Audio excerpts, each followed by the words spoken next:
Good morning, students.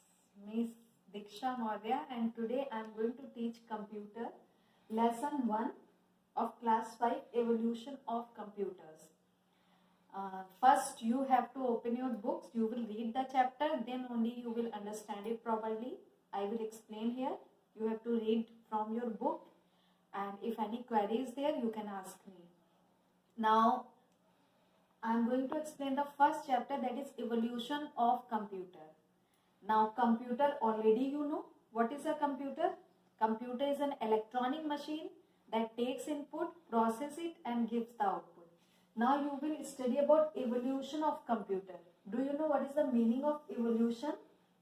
Evolution means change from old to new. When there is a change from old technology to new technology, that is known as evolution of computers. So in this chapter you will study how computers are changed, which was first computer which was used in olden days, and now after this how many generation of computers are there. So all this you will study in this video. Now already you know that computer is an electronic machine, and computer is derived from a word compute, which means calculations.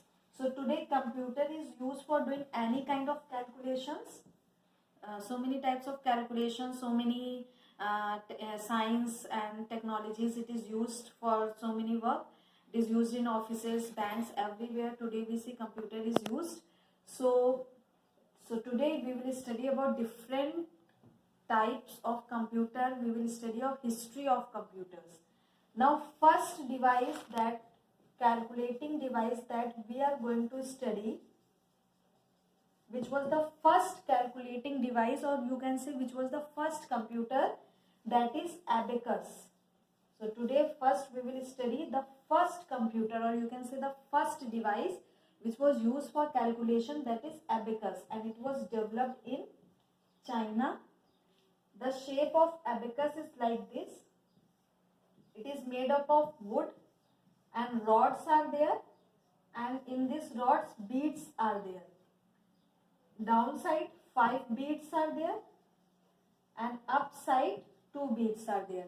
So it is kind of a calculating machine. Using this you can perform addition, subtraction, multiplication, division. So many operations you can perform using this device. So it was also known as first calculating or first calculating device, or you can say the first computer which was developed, that was your abacus. After abacus, so many other devices were developed. Second one is your Pascaline. Pascaline is also a type of calculator. It is also a type of mechanical calculator, and it was developed by Blaise Pascal. Blaise Pascal was a scientist, and he has developed this calculating machine or calculator, that is Pascaline. And in this Pascaline or in this Pascal calculator, you can perform addition and subtraction, but multiplication and division you cannot perform in this Pascaline or Pascal adding machine. So for this, the next device was developed, that was Leibniz calculator. This was also a calculating machine. So before computers, so many devices were developed for calculation. So after abacus, Pascaline was developed, then Leibniz calculator was developed. This was also used for calculation, and this only one difference was there.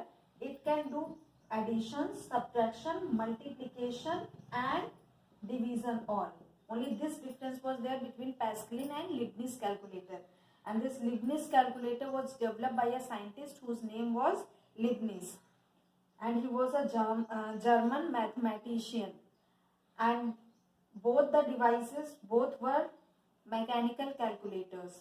So 3 devices you have studied, 3 calculating or 3 mechanical devices. Your first device was abacus. Abacus was the first mechanical calculating device or first computer. Then after that, Pascal adding machine or Pascaline was developed by Blaise Pascal. After that, Leibniz calculator was developed. and all these were used for doing addition subtractions. Pascaline can do only addition and subtraction, and Leibniz calculator can do addition, subtraction, multiplication and division. Now after this I am going to explain the next topic of your book. You can see the next topic, some next scientists are given in your book who has developed so many devices before computer was developed. Now first scientist which you are going to study, that is Charles Babbage. You all might have heard the name Charles Babbage. Charles Babbage is also known as father of computer. Father of computer. The modern computers which we are using nowadays, it was because of his discovery only. That's why he is known as father of computer. And this Charles Babbage has developed two types of mechanical computers. One was difference engine. These two inventions were, first one was difference engine and second one was analytical engine. So two inventions or two devices he has developed. This was developed in 1822 and this was developed in 1833. This analytical engine was used for input, output. It has 5 units: input, output, store unit was there, one control unit was there, and one mill unit was there. Mill means it is used for calculations. Input means we can enter the data, output means we can show the output. Store means it has some storage space also for storing the data. Control means whatever calculations we are doing, we can control that, and mill means it can perform so many types of calculations. So this discovery was done by Charles Babbage. He has developed two mechanical devices. One was difference engine, and after difference engine he has developed analytical engine. Now next scientist which is given in your book. Now see, next one is Augusta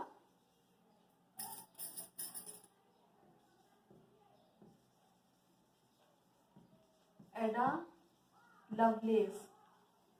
Now she was also a scientist, and what she has done, she was known as first programmer. Now who is a programmer? Programmer is a person who develops softwares for the computer. So she was the first programmer.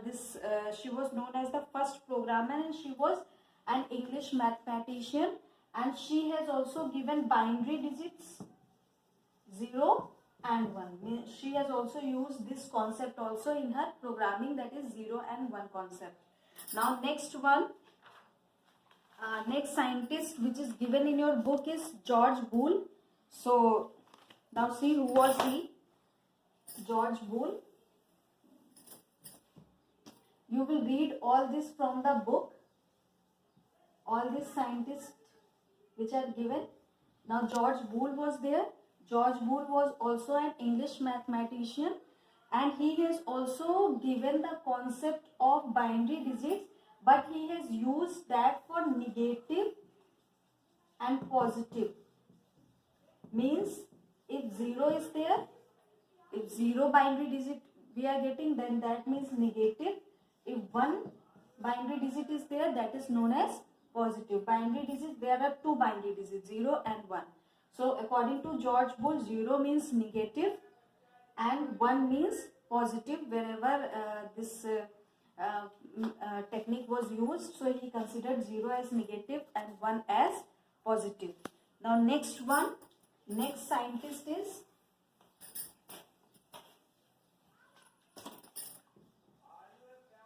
Hermann Hollerith.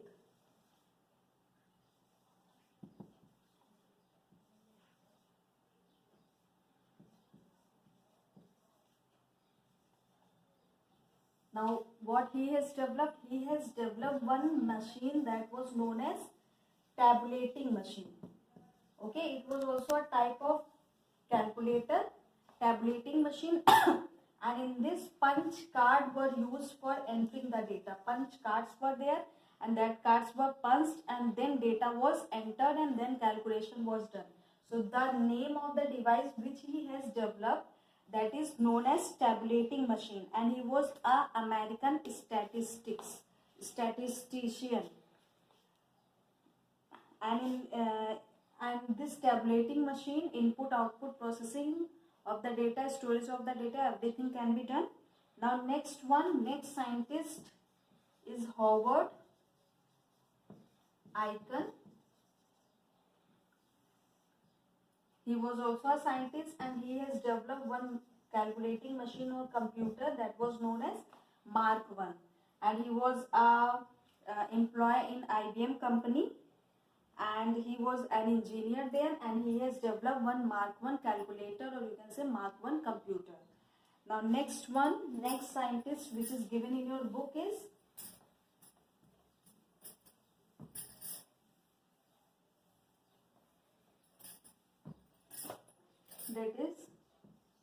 John von Neumann.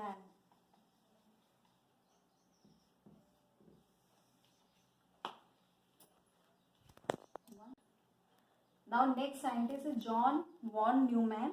He was also a scientist and he has also developed a computer, the modern computer which we are using. He has given that concept, and he was using binary digits for entering input, output and processing of the data and storing of the data. So the concept which we are using nowadays in the computer, same concept was given by John von Neumann. And he has also worked with two other scientists who has developed this ENIAC computer, ENIAC and UNIVAC. These two computers were developed. The devices which you have studied till now, they were mechanical devices. This ENIAC was the first electronic device or electronic computer. This ENIAC and UNIVAC, these were the first electronic device. So this ENIAC and UNIVAC were developed by the scientist J. Presper Eckert and John Mauchly. And this John von Neumann joined with these two scientists, and he has worked and he has developed the modern type of computers. So this ENIAC which is given in your book, the full form of ENIAC is Electronic Numerator, Integrator and Calculator. So this was the first electronic calculator. The devices like tabulating machine, Mark I, abacus, Pascal adding machine which you have studied till now, they were based on mechanical concept. So this ENIAC was the first electronic computer which used electricity for working. So this ENIAC was developed and UNIVAC was developed. UNIVAC, Universal Automatic Computer. Kind of calculations, you can store the data, and UNIVAC also. In UNIVAC you can perform calculation on numeric data and text data, both the types of data you can use, and you can store that data also in these two computers. Now in your book some generation of computer is given. You can see this chart is given, like first generation computers, vacuum tubes were used.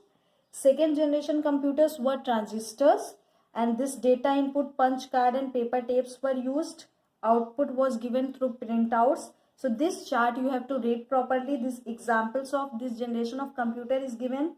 Third generation computers are electronic circuits, integrated circuits, IC. You might have seen IC chips. Okay, so these chips were used in third generation computers that are known as ICs. Fourth generation computers which we are using nowadays in our homes and schools, that are fourth generation computers. They use microprocessors. One micro small processor is there, and that is used for doing processing inside the computer. Fifth generation computers are artificial intelligence, like robots, which are not very much used, but fifth generation computers are also used in some places. So these are your fifth generation computers. And the computers which we are using nowadays, they are mostly fourth generation computers, in which microprocessor, one processor is used for doing calculations. Now we will study the types of computers. So here we have studied about history of computer, which were used in olden days. First we have studied about abacus, then we have studied about Pascal adding machine, which was developed by Blaise Pascal, then Leibniz calculator. After that some scientists we have studied like Charles Babbage, the first programmer Lady Augusta Lovelace, and Howard Aiken, Herman Hollerith. So many scientists we have studied. Now we will study about types of computers. Now there are mostly 4 types of computers. Now 4 types of computers are there. First one is microcomputer, second one is mini computers, third one is mainframe computers, and fourth one is supercomputers. So what are these microcomputers? Microcomputers are very small computers. They have less processing speed and they are also less expensive. And there are 3 types of microcomputers like desktop computers, which we are using in our homes or schools. Desktop computers are the computers which you can easily place on the table for working like this. These are your desktop computers. Which you can put on a desk and you can use. That are your desktop computers. It is also a type of microcomputer. Next one is laptop. Laptop you all might be knowing. You can carry from one place to another. So this is also a type of microcomputer. Next one given in your book is tablet. Tablet is also a small device like this which you can carry from one place to another. So that is also a kind of microcomputers. So microcomputers are the small computers. Their processing speed is also less, and these are also known as personal computers, which are mostly used in houses, homes, and schools and colleges. So these are known as microcomputers. After microcomputers, mini computers are there. Mini computers are little bigger than microcomputers. Their processing speed is also little higher than microcomputers, and they are little costly than microcomputers. And these mini computers are especially used in offices, banks, or some small companies or organizations. These mini computers are used. After that, mainframe computers, they are more powerful than microcomputer and mini computer. They are more expensive also than micro and mini computers, and their processing speed is also high, and the quality of processing speed is high. They can process so large amount of data in small time, and these mainframe computers can be used by 2 or more users. Means 2 or more users can use the mainframe computer at one time. And where you will see these computers? At railways, airports, or large organizations, companies, or banks. So therefore, maintaining large amount of storage and for information, these mainframe computers are used. Supercomputers are the most powerful computer. These are the most powerful computer than all these 3 computers. The supercomputers are the most powerful computers, and they are used especially by government organizations like for weather forecasting. Like you get the information about what is the temperature, where will be rainfall and all. So all for to collect all this information, these supercomputers are used, or they are used in satellite launching. Like you have seen that whenever satellite is launched, then also one computer is there to control that satellite. So for that we use supercomputers. So these are the most powerful, and they are very big computers. They can be bigger than one room also, and their processing speed and their quality is very high. So all this is there in this chapter. You will read the chapter, then you watch this video, and if any confusion is there, you can contact. And in this chapter only about computers and their history is given, so read it properly. Thank you.